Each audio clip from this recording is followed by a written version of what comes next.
What is the government talking about when it speaks to illegality on the part of the UWP administration as it relates to loan guarantees? UWP political leader Alan Chastanet says the answer to that question is a big mystery. Chastanet and former Communications and Works Minister Guy Joseph hosted a joint press conference in an attempt to clear the air on the issue.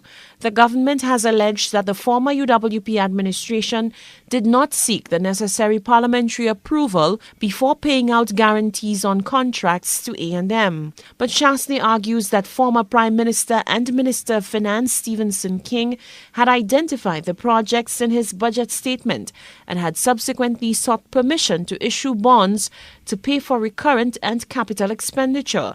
He argues that the projects fell under that capital expenditure and therefore received parliamentary approval.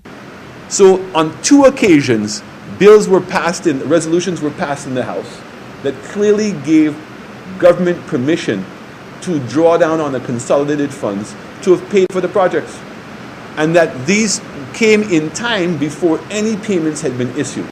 Chastanet is adamant that contrary to the government's accusations, the former UWP administration did not pay out any money from the consolidated fund without parliamentary approval.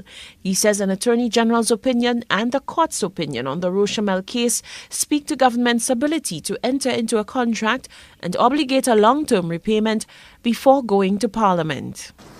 So in essence, what we have here is that the distinction between the role of the executive or cabinet and parliament.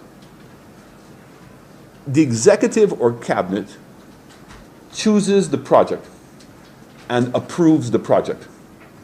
Parliament's participation is solely on the approval of the funds, so that any project, before monies are drawn down from the consolidated fund, must come to Parliament.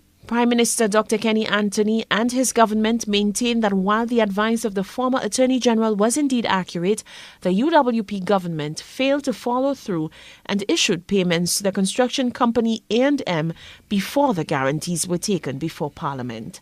Lovely St. Amy Joseph, HDS News Force.